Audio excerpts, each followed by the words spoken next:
주식시장에서 세일이라는 말처럼 솔깃한 게 또 있을까요? 모두가 좋은 주식을 싸게 사고 싶어 하는데, 이게 진짜 박앤 세일인지 아니면 뭔가 문제가 있는 건지 구분하기가 참 어렵단 말이죠. 네, 그렇죠. 특히 그게 52주 신저가 근처다. 이러면 정말 공포랑 탐욕이 막 교차하는 것 같아요. 누구는 지금이다 하면서 달려들고 또 누구는 분명 내가 모르는 뭔가가 있다 이러면서 도망치고요. 오늘 저희가 깊이 파고들 이야기가 바로 그 지점에 있습니다. 현재 시장의 아주 차가운 시선 속에서 52주 신저가 근처에 머물고 있는 두 개의 유명 기업, 소셜미디어 플랫폼인 핀터레스트랑 동물 헬스케어의 거인 조에티스입니다. 이 두 회사가 과연 일시적인 어려움을 겪고 있는 건지 아니면 우리가 모르는 더 깊은 문제가 있는 건지 사업 분야는 전혀 다른데 흥미롭게도 시장의 인식과 기업의 현실 사이에 괴리가 있는가라는 공통된 질문을 던지게 만들죠. 좋습니다. 그럼 그 괴리가 진짜 있는지 첫 번째 회사, 핀터레스트부터 한번 제대로 파헤쳐보죠. 많은 분들한테는 그냥 아이디어를 얻는 디지털 스크랩북 이런 이미지인데 투자 자산으로서는 시장 반응이 아주 차가웠어요. 대체 무슨 일이 있었던 건가요? 일단 가장 직접적인 계기는 최근 3분기 실적 발표였어요. 근데 여기서부터가 좀 아이러니하죠. 막상 그 실적 보고서를 열어보면 숫자들이 나쁘지가 않아요. 오히려 꽤 견고하거든요. 네. 매출은 전년 동기 대비 17%나 성장해서 거의 10억 달러를 기록했고요. 주당 순이익도 0.04달러에서 0.13달러로 3배 이상 뛰었습니다. 잠깐만요. 지금 말씀하신 것만 들으면 엄청난 실적 아닌가요? 매출이 17% 늘고 이익이 3배가 됐는데 주가는 왜 떨어진 거죠? 그게 상식적으로는 이해가 잘 안 되는데요. 네, 바로 그게 핵심이죠. 시장은 이 발표된 숫자 자체보다 기대치랑 미래 전망에 훨씬 민감하거든요. 아, 문제는 순이익이 시장 분석가들 예상치에는 약간 못 미쳤다는 점, 그리고 더 중요하게는 회사가 제시한 다음 분기 실적 전망치, 그러니까 가이던스가 좀 실망스러웠던 겁니다. 생각보다 덜 좋네. 앞으로도 아주 좋지는 않겠구나. 이런 실망감이 확 퍼진 거죠. 아, 기대치가 너무 높았던 거군요.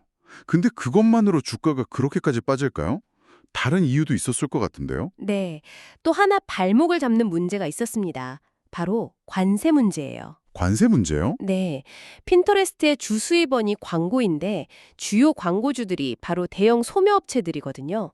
이 업체들이 관세 문제 때문에 미래가 불확실하니까 광고 예산부터 줄이기 시작한 거죠. 이게 단기적으로 핀터레스트 성장에 타격을 줄 수 있다. 이런 우려가 아주 강하게 작용한 겁니다. 그렇군요. 그러니까 실적 자체는 성장했지만 시장의 높은 눈높이를 못 맞췄고 거기에 외부 악재까지 겹치면서 투자 심리가 얼어붙었다. 아, 이제 명확하게 이해가 되네요. 하지만 이런 단기적인 우려들 너머에 있는 이 회사의 어떤 본질적인 체력은 어떤지 좀 봐야겠죠. 긍정적인 신호는 없습니까? 당연히 있습니다. 그리고 이 지점들이 바로 시장의 단기적인 소음이랑 회사의 장기적인 펀더멘털이 충돌하는 부분이죠. 오, 우선 가장 기본이 되는 사용자 기반을 볼게요. 월간 활성 사용자, MAU라고 하죠. 이게 60명으로 12%나 증가했어요. 근데 여기서 더 중요한 건 사용자 한 명당 평균 수익, ARPU도 1.78달러로 5%가 늘었다는 점입니다. 와, 그건 정말 강력한 신호네요. 단순히 사람만 많이 모으는 게 아니라 그 모인 사람들 한 명 한 명에게서 돈을 더 잘 벌기 시작했다는 뜻이니까요. 플랫폼의 가치가 질적으로 성장하고 있다는 증거잖아요. 정확합니다. 사용자의 양과 질이 동시에 성장하고 있는 거죠. 그리고 두 번째는 재무 건전성입니다. 특히 어려운 시기에 기업의 진짜 체력을 보여주는 잉여 현금 흐름이요. 이게 전년 대비 30%나 급증해서 3억 1,840만 달러를 기록했습니다. 와, 30%나요. 다들 어렵다고 하는 시기에 현금 창출 능력은 오히려 더 강해졌다는 거잖아요. 이건 정말 흥미로운데요? 시장은 왜 이런 강력한 신호를 놓치고 있는 걸까요? 시장은 당장 다음 분기 광고 수익이 줄어들 걸 걱정하고 있지만 회사는 그 뒤에서 훨씬 효율적으로 돈을 버는 구조를 만들고 있었던 거죠. 그리고 그 중심에 세 번째 포인트, 바로 인공지능, AI라는 비밀병기가 있습니다. 이게 현재 핀터레스트 전략의 거의 심장이라고 할 수 있어요. AI요? 그냥 유행처럼 너도 나도 AI를 외치는 것과는 다른 뭔가 실질적인 게 있나요? 네, 아주 실질적입니다. AI를 이용해서 플랫폼 내 검색 기능을 완전히 뜯어고치고 있어요. 예를 들어 사용자가 여름 휴가 스타일이라고 검색하면 AI가 그 사용자의 과거 취향을 싹 분석해서 정말 마음에 들 만한 이미지랑 상품 정보를 딱 보여주는 거죠. 이렇게 되면 사용자는 플랫폼에 더 오래 머물게 되고 참여도는 자연스럽게 올라가고요. 광고주 입장에서는 그야말로 꿈의 플랫폼이 되겠네요. 그냥 아무한테나 광고하는 게 아니라 진짜 그 상품을 살 가능성이 높은 사람 눈앞에 정확히 광고를 보여줄 수 있으니까요. 광고 효율이 엄청나겠어요. 바로 그겁니다.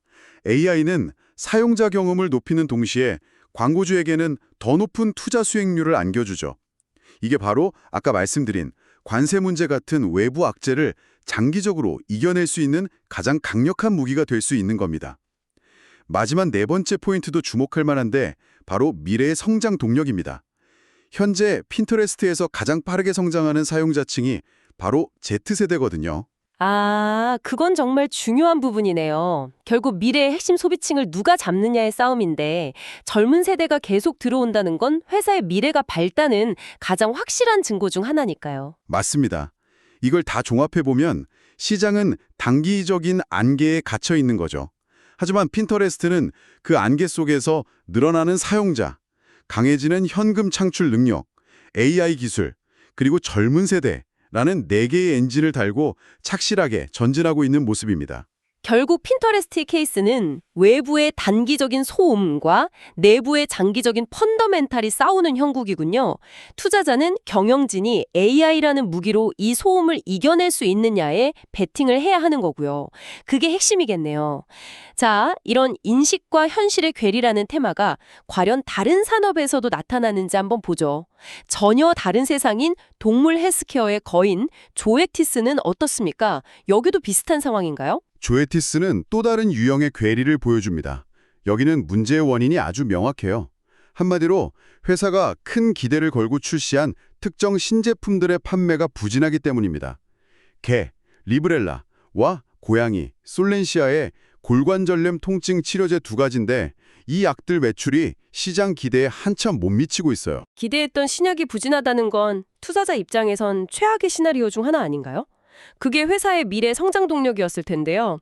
다른 기존 약들이 아무리 잘 팔려도 이건 성장 스토리가 꺾였다 이렇게 봐야 하는 거 아닌지 좀 심각하게 들리는데요. 네, 그렇게 볼 수 있습니다.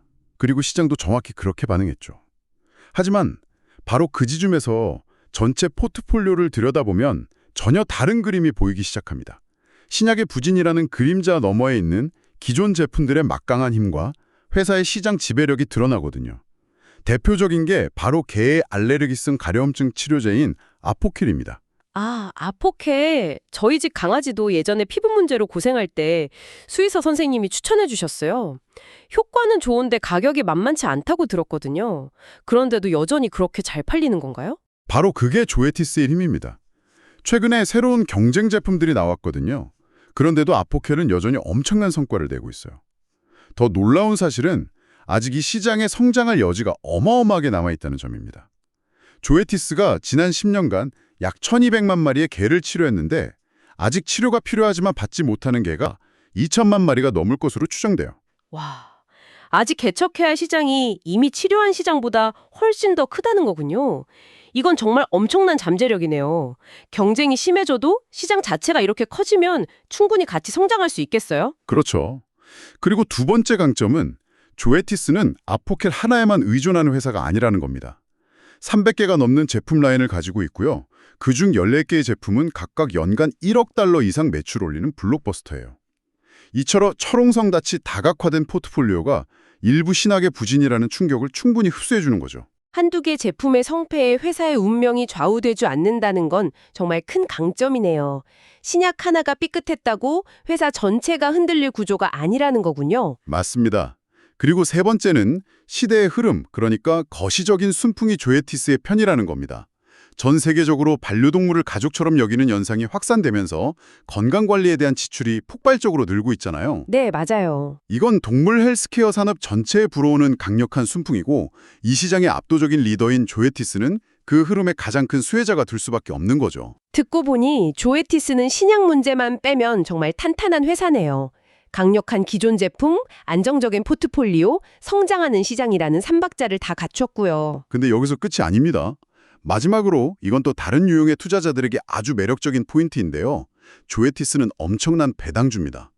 지난 10년간 배당금을 무려 426.3%나 인상했습니다. 426%요? 혹시 오타 아니고요.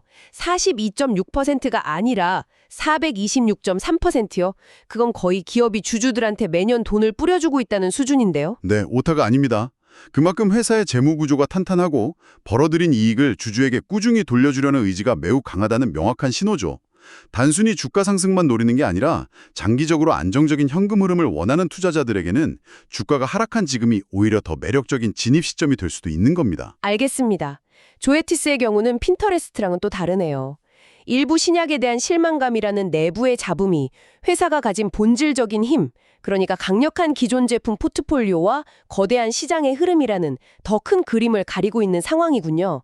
게다가 저런 경이로운 배당 성장률은 장기 투자자에게는 정말 달콤한 보너스고요. 맞습니다. 신약의 부진은 분명 해결해야 할 단기적인 과제지만 그게 회사의 근간을 흔들 정도의 위기는 아니라는 분석이 나오는 이유가 바로 여기에 있는 거죠.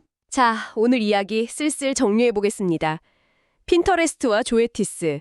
전혀 다른 분야에 있지만 주가가 저점 근처라는 공통점으로 시작해서 두 기업의 속사정을 깊이 들여다봤습니다. 네, 그리고 우리는 두 가지 다른 유형의 시장의 오해를 본 셈입니다.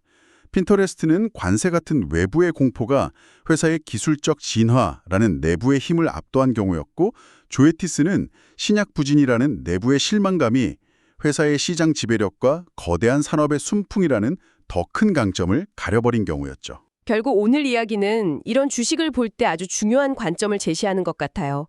주가가 왜 떨어졌는지를 아는 건 시작에 불과하고 진짜 중요한 질문은 그 이유가 회사의 심장을 멈추게 할 근본적인 결함인지 아니면 시간이 지나면 거칠 일시적인 안개인지를 구별하는 능력이겠죠? 정확합니다. 모든 하락이 기회는 아니지만 또 모든 하락이 재앙인 것도 아니니까요.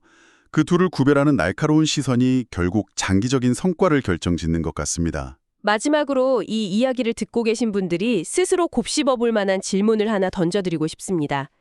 여러분이 어떤 회사의 주가나 급락하는 것을 볼 때 그것이 시장 전체가 패닉에 빠져 던지는 소음인지 아니면 정말로 배가 가라앉고 있다는 위험 신호인지를 구별하기 위해 여러분 개인적으로 가장 먼저 확인하는 단 하나의 지표나 정보는 무엇인가요? 현금 흐름인가요? 사용자 증가율인가요? 아니면 경영진의 말 한마디인가요? 그 답을 스스로 찾아보는 과정이 아마 최고의 투자가 될 겁니다.